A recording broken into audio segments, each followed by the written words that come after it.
नमस्कार, मैं professor D Chauniyal, department of geography, doctor Nityanand Himalayan research and study centre, Doon विश्वविद्यालय देहरादून। मेरा अध्ययन का क्षेत्र जियोमॉर्फोलॉजी है, फिजिकल ज्योग्राफी, और मेरा अध्ययन का जो क्षेत्र है वो गढ़वाल हिमालय और हिमालय का क्षेत्र है। यहाँ पर मैंने काफ़ी लंबे समय से अपना अध्यापन और अध्ययन किया है।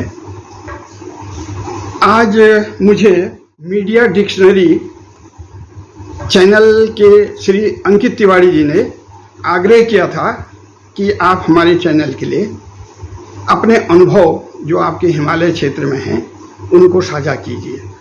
इसी संदर्भ में मैं आपके सामने धराली क्षेत्र में जो कुछ भी हुआ 5 अगस्त 2025 को जो भी घटना वहाँ पर घटी उसके संबंध में अपने संक्षिप्त विचार आपके सामने रख रहा हूँ। सबसे पहले मैं धराली क्षेत्र में जो कुछ हुआ, धराली में जो कुछ हुआ उसके संबंध में वो क्यों कैसे हुआ इसके बारे में बात करूँगा। धराली एक गांव है जो भागीरथी की एक छोटी सी शाखा है, खीर गंगा। तो खीर गंगा के मुहाने पर, कॉन्फ्लुएंस पर ये धराली गांव बसा हुआ है। खीर गंगा में ये दुर्घटना घटी है, डिसास्टर हुआ है खीर गंगा के द्वारा।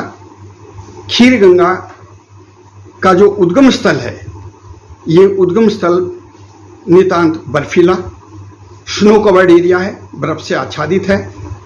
यहाँ पर छोटे छोटे ग्लेशियर हैं, लटकती घाटियाँ हैं और पूरा ग्लेशिएटेड क्षेत्र मोरेनिक मटेरियल से भरा पड़ा हुआ है। अब ये यहाँ पर छोटे छोटे ताल हैं जिनको हम ग्लेशियल पिट भी कहते हैं। ग्लेशियर रीजन में ये बनते और बिगड़ते रहते हैं, कभी बनते हैं, कभी बिगड़ जाते, कोई बह जाते हैं, और कभी कभी ज़्यादा बर्फ़ पिघलने से, अत्यधिक वर्षा से ये ताल भरते हैं, फिर टूटते हैं, फिर बनते हैं।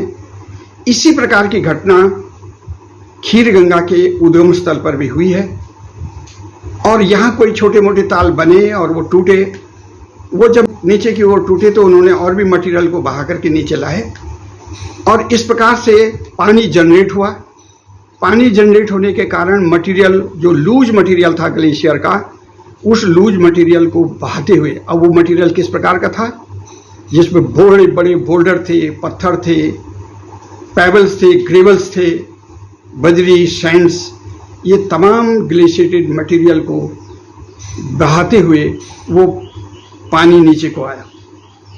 चूँकि जो खीर गंगा है इसका ढाल अत्यधिक तीव्र है, 40 डिग्री से भी ऊपर है, बहुत तेज़ी से तीव्र ढाल से, ग्रेडियंट उसका बहुत हाई है।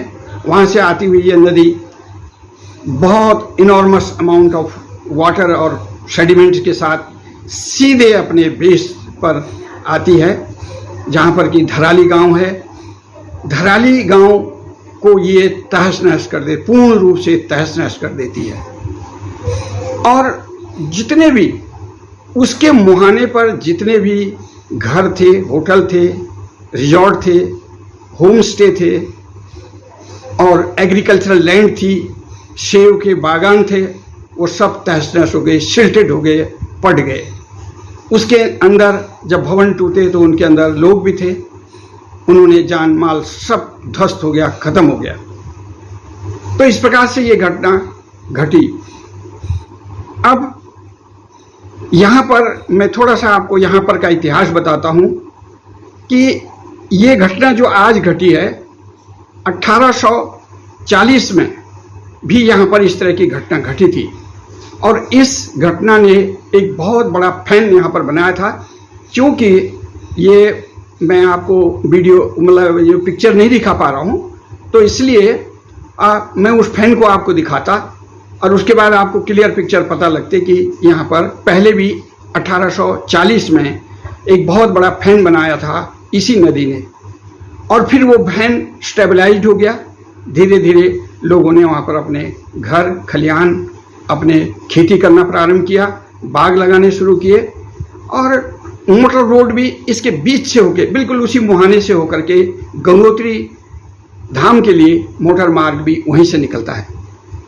अपने आर्थिक और सामाजिक स्थिति को सुधारने के लिए गांव के लोगों ने उस रोड के साथ साथ अपने घर, होटल, अपनी दुकानें, अपने रिजॉर्ट तैयार किए, अपनी जीविका चलाई, आर्थिकी अपने बढ़ाई। उसके कारण वो लोग वहाँ पर बसने प्रारंभ हो गए। क्योंकि पुराना गांव वर्तमान जहाँ पर लोगों ने घर बनाए थे उससे बहुत ऊपर थे, वो सुरक्षित रहे। पुराने लोग कभी भी ऐसे मुहानों पर, नदी के किनारों पर नहीं बसते थे, तो वो अपने घर ऊंचाई पर बनाते थे तो सुरक्षित रहते थे। क्यों? क्योंकि उन्होंने अतीत में इस तरह की घटनाओं का अनुभव लिया था, इसलिए वो नीचे कभी नहीं बसे। लेकिन नई पीढ़ी के लोगों ने धीरे धीरे लाभ कमाने के लिए या आर्थिक को, अपने आर्थिकी को बढ़ाने के लिए नीचे सड़क पर और नीचे नदी के किनारों पर बसना प्रारंभ कर दिया। उसका नतीजा यह हुआ कि फिर एक बहुत बड़ा ये डिसास्टर आया और इस डिसास्टर ने सब तरह की जो उनका इंफ्रास्ट्रक्चर था, जो भी उनकी क्रियाकलाप एक्टिविटीज़ थी, एग्रीकल्चर लैंड, बाग बगीचे, सब ध्वस्त कर दिए, समाप्त हो गए। इसका मतलब यह है कि हमने अपने पूर्वजों से कुछ नहीं सीखा। अगर हम अपने पूर्वजों की राय लेते और उनसे पूछते कि यहाँ यह जगह क्या सुरक्षित है, क्योंकि उनको पुराना अनुभव था, तो धीरे धीरे लोगों ने इस चीज़ को खो दिया। तो इसको खोने के साथ साथ हमने सीखा नहीं उनसे कुछ, और उसका नतीजा यह हुआ कि हम डिसास्टर मतलब प्रभावित हो गए। अब इस तरह की घटना केवल यहीं पर नहीं हुई, नदी ने वो काम किया है जहाँ पर नदी आई, आप लोगों ने वीडियो देखे होंगे, नदी सीधे वहीं पर हिट किया जो नदी का पुराना कोर्स था। नदी अपने पुराने मार्ग से बहती हुई निकल पड़ी और उस मार्ग पर लोगों ने घर बना दिए, और घर बना दिए तो वो तहस नहस हो गए। और नदी ने ये कहा है, बीच बीच में नदी आगाह करती रही, बीच बीच में कई इंसिडेंट ऐसे हुए कि छोटे मोटे हजार्ड आए और उन्हें आगाह किया कि मेरा मार्ग है, इसको खाली कर दो, लेकिन लोगों ने खाली नहीं किया। तो नदी ने ये कहा कि ठीक है, अगर आपने खाली नहीं किया तो हम इनको साफ करते हुए अपना मार्ग प्रशस्त करेंगे। और नदी पुराने मार्ग से होती हुई निकल चली, और इससे कारण क्या हो गया कि लोग वहाँ बसे हुए थे, समाप्त हो गए, बर्बाद हो गए। अब मैं आपको थोड़ा सा, ये घटना केवल यहीं की नहीं है, ऐसी बहुत सारी जगह हैं जहाँ पर हिमालय में इस तरह की घटनाएं घटती हैं। हिमालय एक ऐसा पर्वत है जो बहुत ही संवेदनशील है, सुंदर है, अत्यधिक सुंदर है, इसकी छटा निराली है। इसको देखने के लिए दूर दूर से साधु, सन्यासी लोग, पर्यटक इसको देखने के लिए आते हैं। अब इसकी सुंदरता को देखने के लिए लोग आएंगे, ये तो हो ही, लेकिन आपने कभी हिमालय के बारे में नहीं देखा। हिमालय टेक्टोनिकली बहुत ही वीक है, नया पर्वत है, और नया पर्वत होने के कारण यहाँ पर फोल्ड्स हैं, फॉल्ट्स हैं, थ्रस्ट हैं, फ्रैक्चर हैं, जॉइंट्स हैं, चट्टानों की दरारें हैं। इन दरारों में जब वर्षा ऋतु में जरा सा भी पानी रिसता है तो ये पोर प्रेशर को बढ़ा देता है, और इस पोर प्रेशर को बढ़ाने के कारण चट्टानें लूज हो जाती हैं और नीचे गिरने प्रारंभ हो जाती हैं। इसी के साथ साथ क्लाउड बर्स्ट की घटनाएं यहाँ पर घटती हैं, लैंडस्लाइड यहाँ पर होता है, बाढ़ें यहाँ पर आती हैं। ये घटनाएं पुराने समय से ही चली आ रही हैं। ये बहुत लंबा इतिहास है हिमालय की घटनाओं का। इसलिए जब हम जान रहे हैं कि हिमालय अत्यधिक संवेदनशील है, कभी भी इस तरह की, कहीं भी इस तरह की घटनाएं हो सकती हैं, तो टेक्टोनिकली बहुत कमज़ोर है, स्ट्रक्चरल ढांचा इसका बहुत कमज़ोर है। इसके साथ यहाँ पर जो प्रोसेसेस कार्य करते हैं, प्रक्रियाएं काम करती हैं, नदी और ग्लेशियर, ये इनके द्वारा जो निर्मित भूदृश्य हैं, तो भूदृश्य के पर ही, भूदृश्यों पर ही लोग बसे होते हैं या उन्हीं पर खेती बाड़ी करते हैं, तो उन पर भी ध्यान देना चाहिए कि कभी भी वो ये ग्लेशियर और नदी उसको अपना काट सकती है, उसको ध्वस्त कर सकती है। तो इस पर हमको ध्यान देना चाहिए कि सबसे पहले हमको ग्लेशियर की स्टडी करनी चाहिए कि इस नदी के, इस नाले के उद्गम पर कहीं कोई ग्लेशियर तो नहीं है, कोई हिमानी इस तरह के अभिलांचेस तो यहाँ नहीं आते हैं या उसके कारण कोई नुकसान तो नहीं होता है। दूसरा, नदी के बारे में जानना चाहिए कि नदी में कोई बाढ़, उसके द्वारा जो बने हुए भूदृश्य हैं उन पर कोई आने वाले समय में कोई नुकसान तो नहीं है। ग्लोबल वार्मिंग की वजह से बर्फ पिघल रही है, तो बर्फ पिघलने के कारण ग्लेशियर भी टूट रहे हैं और उससे हैजार्ड बन रहा है और तेजी से बन रहा है। तो हमको ध्यान रखना पड़ेगा कि ज़्यादा वर्षा होना, उसके बाद या क्लाउड बर्स्ट की घटनाएं घटना, उसके साथ साथ ग्लेशियर का टूटना या ग्लेशियर का ज़्यादा मात्रा में मेल्ट होना, तो ये घटनाएं मानवों के लिए हानिकारक है। इसको हमको रोकने की आवश्यकता है। हमको देखना पड़ेगा, हमको सबसे पहले क्या करना है कि सरकारों को ये करना चाहिए कि जितने भी संवेदनशील इलाके हैं या पॉइंट्स हैं और जिन पर आबादी बसी हुई है, चाहे वो सड़क का किनारा हो, नदी का किनारा हो, नदी के मुहाने हो या लैंडस्लाइड का किनारा हो, स्लम्पिंग जोन हो, कोई भी ऐसे जहाँ पर तूफान आता हो, जहाँ पर हवा चलती हो, ऐसे जगहों पर आइडेंटिफाई करना चाहिए और वो भी स्थानीय लोगों की सहायता से, क्योंकि स्थानीय लोगों का जो ज्ञान है वो आज के जो इंजीनियर हैं, जो प्लानर हैं, जो इन्वायरमेंटलिस्ट हैं उनसे अधिक है, क्योंकि वो लगातार उस क्षेत्र में रहते आए हैं, उनको अच्छी तरह मालूम है।